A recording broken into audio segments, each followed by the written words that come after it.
my name is Daniella, and our topic for today is all about curriculum development and planning. Curriculum development and planning helps the school, teachers, students, and other participants of curriculum development. We will discuss different types of models that contribute in the goal of education system. The first model is the A model. Under the A model, there are objectives, content, materials, student activities, teacher activities, and test activities. First is the objective.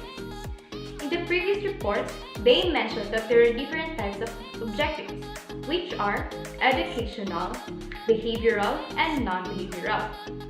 Curriculum objectives are related to goals in that they are specific methods through which students can demonstrate their understanding or application of goals. And in the content, curriculum content is another main level of educational quality.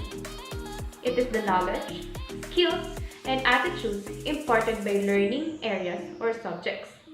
The cross-cutting approaches and extracurricular activities is a main source of systematic and comprehensive learning.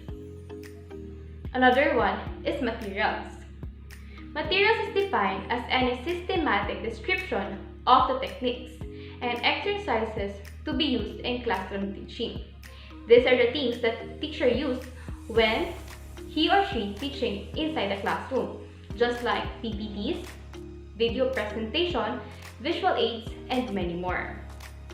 So when we say teacher activities, student activities, and learning or rather test activities, it is just simply the activities done by the student that was given by the teacher, just like tests, performance tasks, for the teacher to be able to measure the ability and skills that the students learned. Now, we will proceed to the next model, which is the Tabas inverted model. This model is different from other types of model because this is all about steps model. The first step is diagnosing needs. Taba believes that teachers are aware of what students need, so they should know the main creator of the curriculum. Next one is formulating specific objectives. These are the developmental of overall goals, originate from a variety of sources such as the demands of society and the needs of the students. The third one is the selection of content. In this curriculum model, Taba believes that the content should match the objectives. Just like in doing a lesson plan, before you do motivational or the performance task, you have to create objectives. The fourth one is organizing the content. The content is organized based on the student's achievement of levels. The fifth one is all about selection of learning experiences. This is the learning experience created so that they develop multiple objectives, just like thinking, attitudes, knowledge, and skills. Next one is all about organization of learning experiences. The learning experiences are organized to allow continuity of learning. Each activity is prerequisite for those that follow. Second to the last one is all about evaluating the unit and lesson continuously. The student progress are monitored throughout the year. Evaluations are included at different points to help the teachers and students plan and adopt learning activities to meet the objectives. The last one of Taba's inverted model is checking for balance and sequence. I think this is all about the fair and impartial treatment of the teachers towards the students. So that's all, and thank you.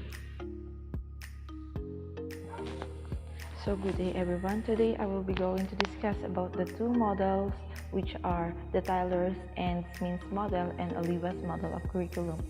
So let's go on with the first model, which is the Tyler's and Smith's model, which ends first before the means, and the end contains the philosophy, the aim, the goals, and the objectives, while the means contains the curriculum content, and activities. But who is Rob Tyler first? Rob Tyler was an American educator who worked in the field of assessment and evaluation. He served on or advised a number of bodies that set guidelines for the expenditure of federal funds and influenced the underlying policy of the Elementary and Secondary Education Act of 1965. He is also referred as the father of evaluation or the father of behavioral objectives. He is associated with the curriculum theory and development and educational assessment and evaluation. So, the Tyler model, with its ends before means, maximizes teacher power and control because it is the teacher who establishes the objectives and establishes them in advance of selecting learning experiences. They must follow the direction set by the teacher rather than find their own. So the next model is the Olivas model. Olivas model is more complex than the other curriculum models because it consists of 12 components that include both the planning and operational phases of the curriculum development. This model is based on goals, objectives, curriculum design, implementation, and evaluation and revision. According to Oliva, 1988, a curriculum model should be simple, comprehensive, and systematic.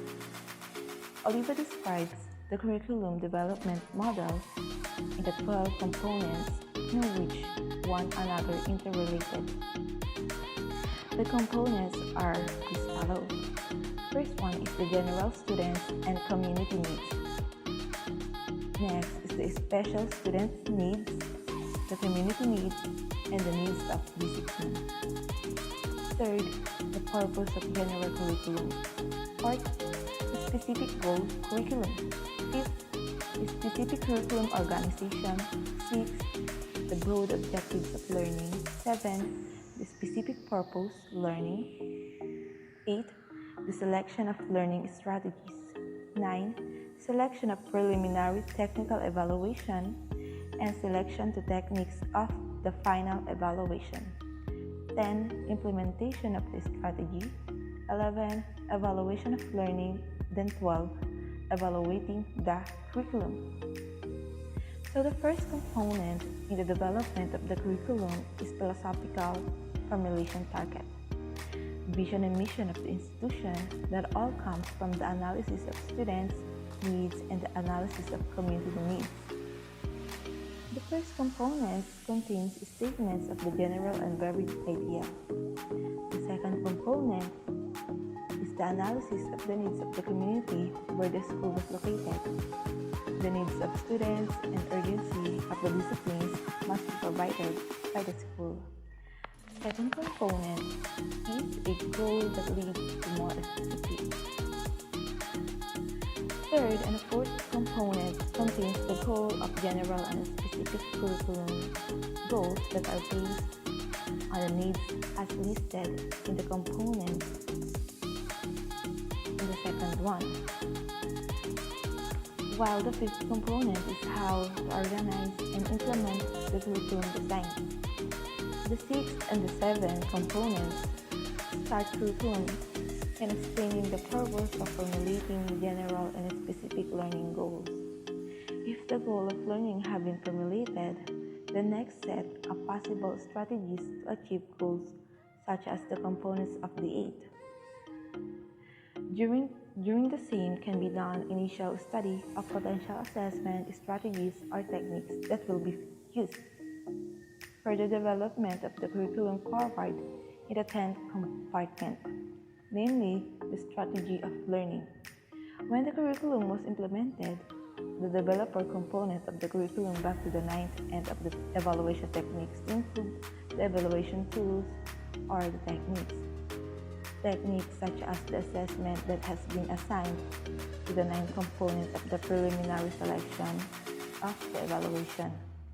It can be added or revised after feedback from the execution or implementation of the curriculum.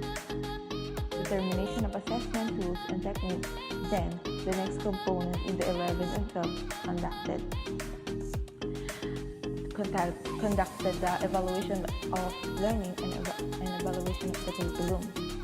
According to Oliva, which developed this model, can be used in several dimensions, particularly to improve the school curriculum in the areas of special improvement and in the field of curriculum studies in schools, both in rank and curriculum planning process.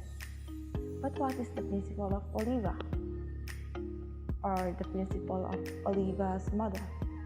Its curriculum is product of its time. On the lesson plan, the principle of Oliva is reflected in a way that the lesson is updated and it's relevant, which can help learners to be updated and to come up with ideas that is convenient and timely. That's all. Thank you. So next is the Syrell and Alexander model. So according to Galen Syrell and William Alexander in 1974, they viewed curriculum development as consisting of 4 steps. So according to them, curriculum is a plan for providing sets of learning opportunities to achieve broad educational goals and related specific objectives for an identifiable population served by a single school center. So here are the 4 bases of the Syrell and Alexander model. So let's start with goals, objectives, and domains. So the model indicates that curriculum planners begin by specifying the major educational goals and specific objectives they wish to accomplish. So each major goal represents a curriculum domain, and they advocate 4 major goals or domains: personal development, human relations, continued learning skills, and specializations. So the goals and objectives and domains are selected after a careful consideration of several external variables such as finding from educational research, accreditation standards, views of community groups, and others. So next is the curriculum designing. So once the goals, objectives, and domains have been established, so planners move into the process of designing the curriculum. So here, decision is made on the appropriate learning and how and when these opportunities will be provided. So will the curriculum be designed along the lines of academic disciplines or according to students' needs and interesting or along themes? So these are some of the questions that need to be answered at this stage of the development process. So next is curriculum implementations. So after the designs have been created, the next step is implementation of designs by teachers. So based on the design of the curriculum plan, teachers would specify instructional objectives and then select relevant teaching methods and strategies to achieve the desired learning outcomes among students in the classroom. So last is the evaluation. So finally, curriculum planner and teachers engage in evaluation. So the model proposed that evaluation should be comprehensive using a variety of evaluation techniques. So evaluation should involve a total educational program of the school and the curriculum plan for the effectiveness of instructions and the achievement of students through the evaluation process. So curriculum planner and developers can determine whether or not the goals of the schools and objectives of instructions have been met. So here is the 4 major goals or domains where learning takes place. So let's start with personal development.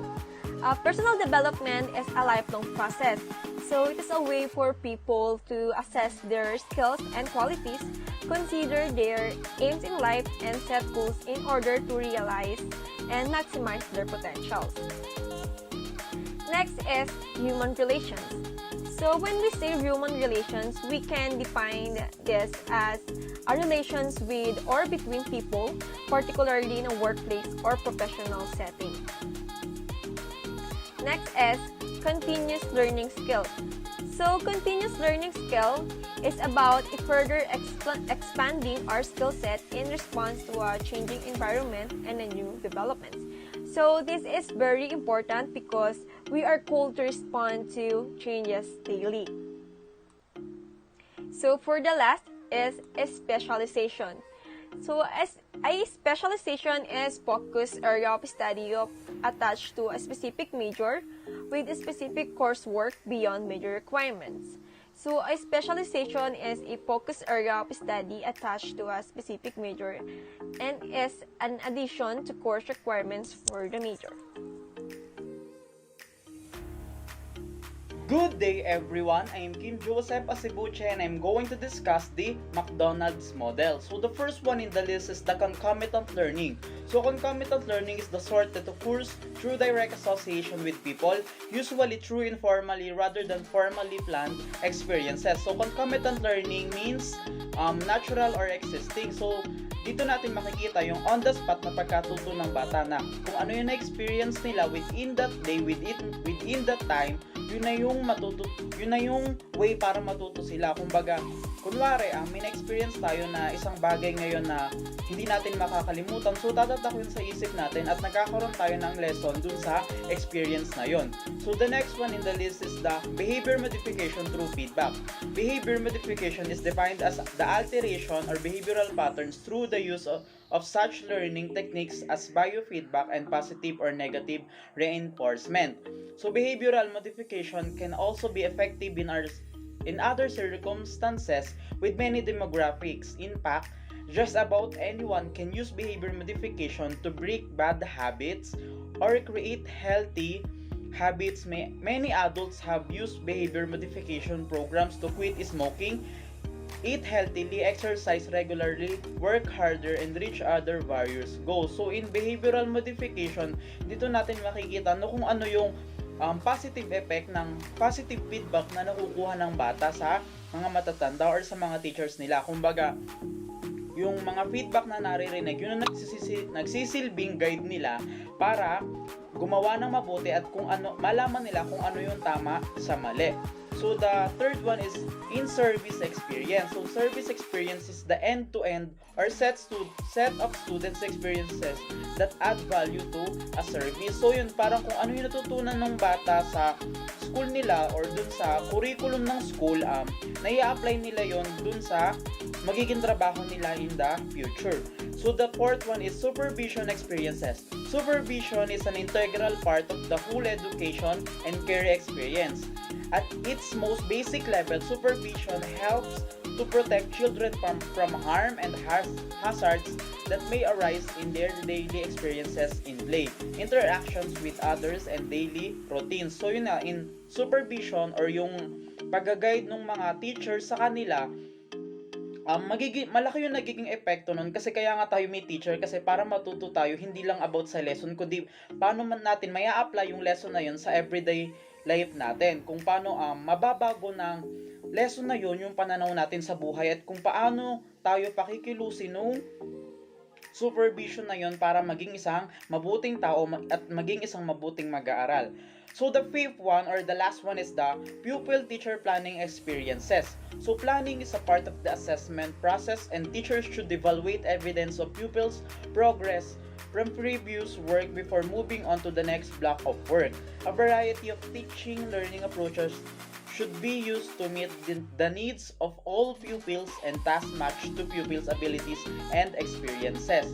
So sa pupil-teacher planning experiences, yun, doon tayo mas hinuhubog ng teachers natin. Kumbaga, yung teachers nagiging parang nagkakaroon ng rank yung binibigay na activity sa atin or parang mas tumataas or mas humihirap kasi doon tayo sinusubok ng teacher natin kung hanggang saan, kung gaano tayo katatag base doon sa skills and capabilities natin as students.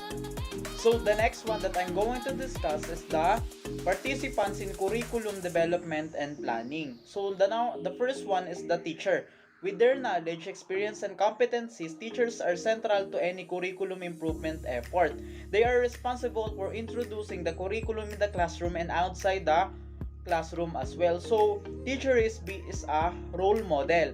yun, kailangan yung tinuturo nila sa bata, hindi lang magagamit ng bata sa school. Yun nga yung sabi ko kanina, kailangan yung lesson na ituturo ng teacher, kailangan may apply din yun ng bata sa everyday living niya. Kailangan kung ano yung natutunan ng bata, kailangan dun din siya mahubog as a person and as a individual. So the next one is student. Students are the clients for whom curriculum is developed. They are the most affected persons by the curriculum. Students is affected person kasi tayo nga yung students yun na parang nagko-consume nung curriculum development. Kasi kung wala tayo, para saan pa yung curriculum development? Kailangan natin na malaman kung ano yung or mai-apply sa atin kung ano yung curriculum kasi tayo din yung magbe-benefit nito. So the next one is the principal. Principal to manage the curriculum effectively because the curriculum is an important tool needed by the school. So yun nga, yung teacher yung nagbababa sa teachers ng curriculum. So parang may cycle dito na nagaganap kasi yung principal ibinababa sa teachers tapos yung teachers ibinababa yun sa students para matutunan natin or ma-apply sa atin yung curriculum. So the fourth one is the parents. Parents' involvement in children's learning positively affects the children's performance at school. Kasi, yun nga, hindi pwedeng lahat ng kailangan matutunan ng bata, iasa mo na lang sa teachers. Kasi, ikaw, parents ka, kailangan responsable ka sa sarili mong anak. Kailangan may matutunan din sa'yo yung bata, especially yung behavior niya. Kasi kung ayos yung behavior na tinuturo mo sa bata, maganda din yung papakita niya na performance sa school. So the fifth one is the curriculum specialist. So curriculum specialist is to arrange and compose martial textbooks and content. So curriculum specialist is yun yung mga tao sa likod or yung gumagawa ng mga libro natin or yung libro ng mga students na ginagamit nila sa school. Kasi sila yung nagpa-plan sila ng maayos at maigi kasi kailangan yung textbook ng bata appropriate dun sa age at capabilities niya. Kumbaga, kailangan mas mapadali or mas maintindihan ng bata yung textbook na ibibigay ng curriculum specialist. So the sixth one is the superintendent. So the superintendent is responsible for ensuring all that the approved curriculum meets district, state, and national standard. So yan nga, kailangan yung superintendent yung magiging guide sa likod ng curriculum kasi kung wala sila, parang sa school lang iikot, kumbaga hindi magiging akma sa society or sa state yung curriculum na ibababa sa bata. So the seventh one is school boards. School boards is to work with their communities to improve students' achievements in their local public schools. School boards derive their power and authority from the state. So yung school boards, sila yung nagsusulong ng curriculum. Kumbaga sila yung nagpapatatag ng curriculum kasi yun nga, minsan may curriculum na hindi siya sinasang-uyunan ng government kasi yun nga parang iniisip nila na mahirap na mas malaki yung budget na may allocate doon. Kaya yung school boards yung parang nagiging sandigan ng school kasi sila yung parang what is the right term? So, parang sila yung tutulong para mapaayos yung pamamalakad ng curriculum sa school at saka sa state. So, the next one is national government and its agencies. So, the government has a great stake in curriculum implementation. The government is represented by the Department of Education or the DepEd for basic education curricula. So, yun, sa national government and its agency or what do we call the DepEd, yun sila yung nagbababa or sa kanila talaga nanggagaling yung curriculum development kasi kung wala sila, walang magiging maayos na pamamalakad yung school. Kumbaga, sa kanila dun nakukuha ng principal, ng teacher, superintendent, yung mga kailangan ibaba sa school or kumbaga, sila yung nagiging guide sa lahat. Sila yung nagbibigay kung ano ba yung dapat gawin, kung ano yung hindi dapat gawin, or kung paano talaga ma-develop yung isang bata. So now let's go to the outcome goals of K-12 Basic Education Program.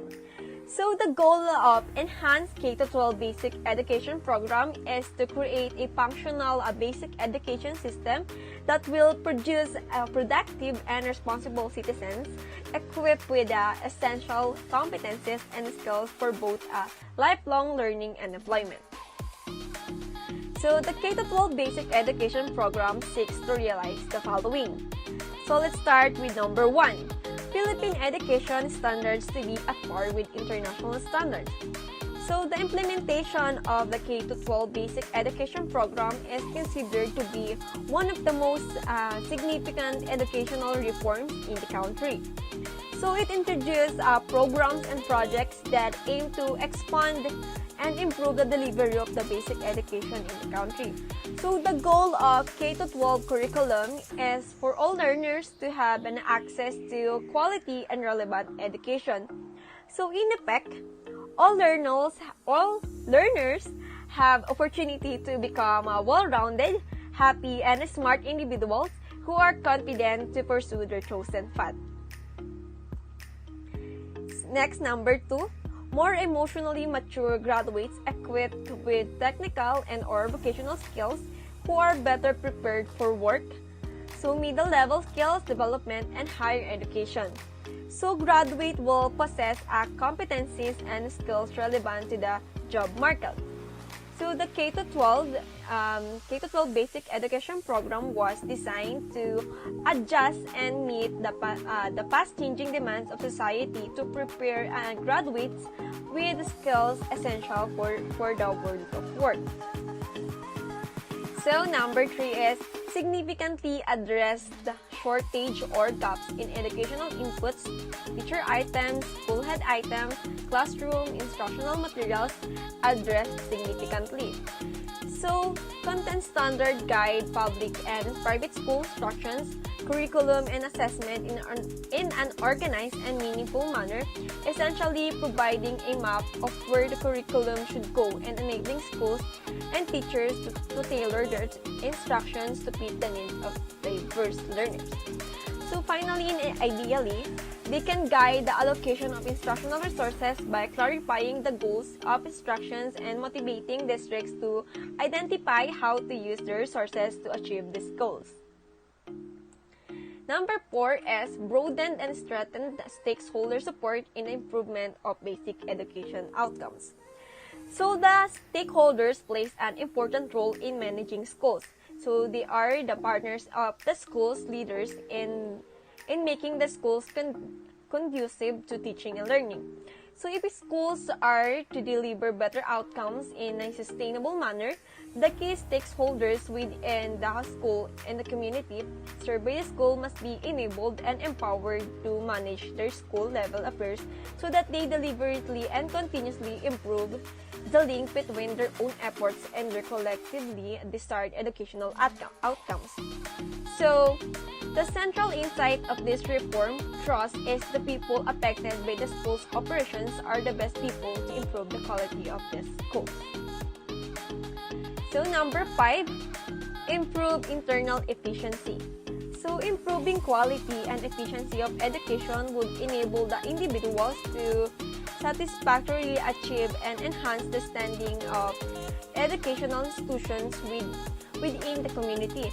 So furthermore, the educators will incur the feeling of job satisfactions, develop motivations towards the implementation of their job duties, and feel pleasurable within the working environment. So students will also feel pleasurable and develop interest and enthusiasm towards enriching their academic performance. Number 6 is improve system of governance in the government. So good governance is one of the keys for achieving educational objectives because it compromises the responsibilities of government, education leaders, education service providers, and students, parents, and citizens. So the implementation of the K-12 plan in the Philippine basic education curriculum is the key to our nation's development. So number 7, improve the quality of the teachers. So one of the best ways to improve the quality of teaching in a classroom is for the teacher to guide students to be an active learners rather than simply be spectators. So active learning can be best described as a process when students engage with the material, participate in the class, and collaborate with each other as a part of the learning process. So teachers should therefore look at ways to facilitate independent, critical, and creative thinking by using an active learning techniques. So this includes student collaboration, asking students to analyze case studies, debates, and discussing new ideas both during lectures and homework. That's all. Good day, everyone. Have a blessed day for all of us. So for today's video, I will discuss the process goals of the K-12 Basic Education Program. Alam ko na alam naman natin lahat kung ano ba yung K-12 Basic Education Program. Hindi na siya bago sa pandinig natin. Hindi na siya bago sa mga tinga natin.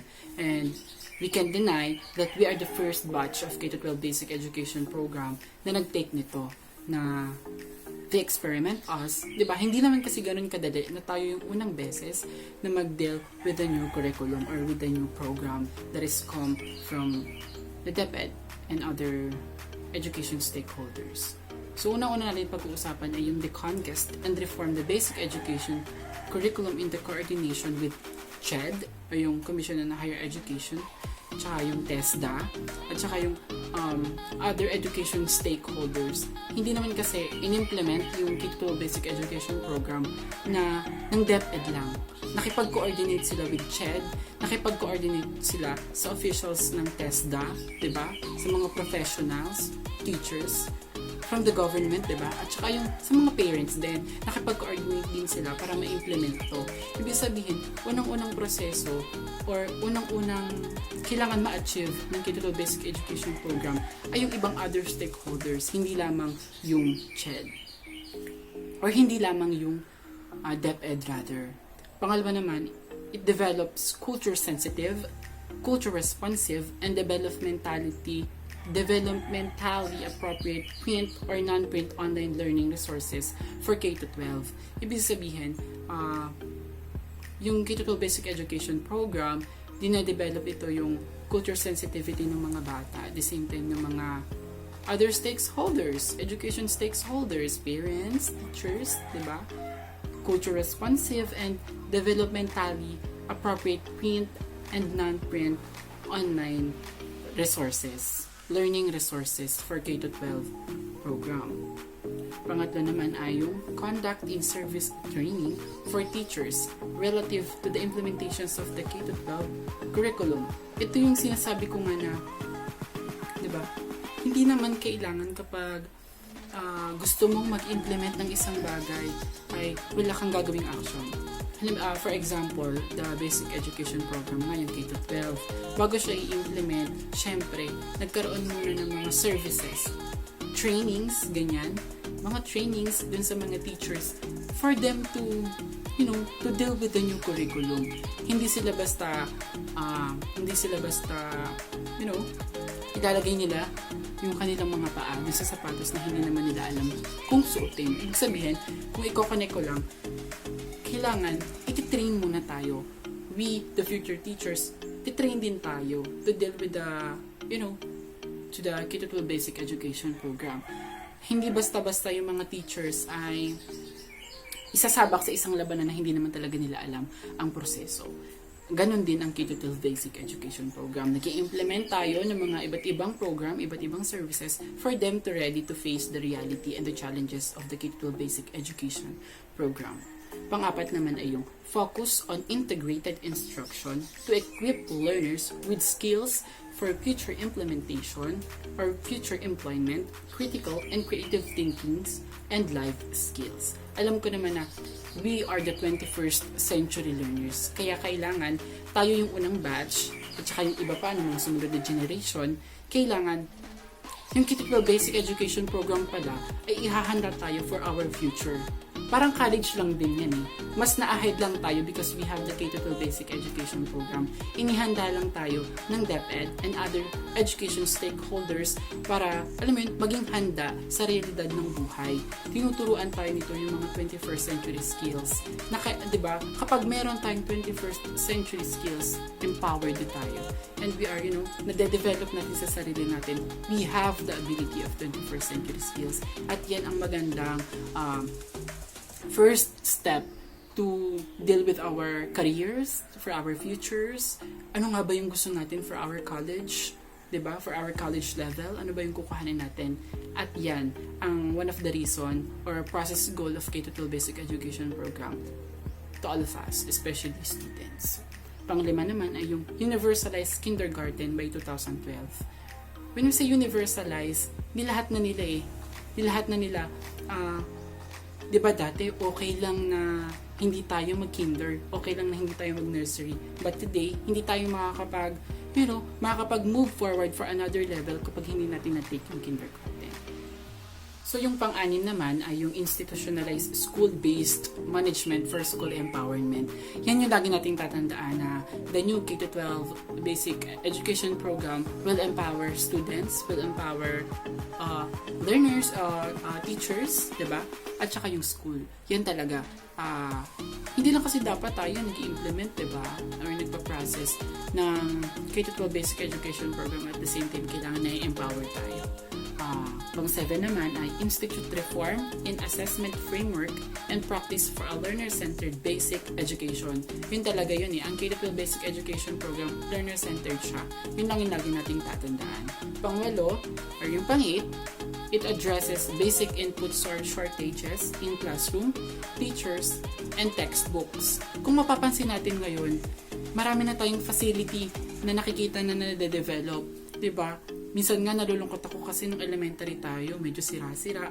Pero, look from nowadays, talagang nade-develop yung mga facility. Nabibigay nila yung mga kakulangan. Meron tayong enough resources, diba? Meron tayong enough classroom.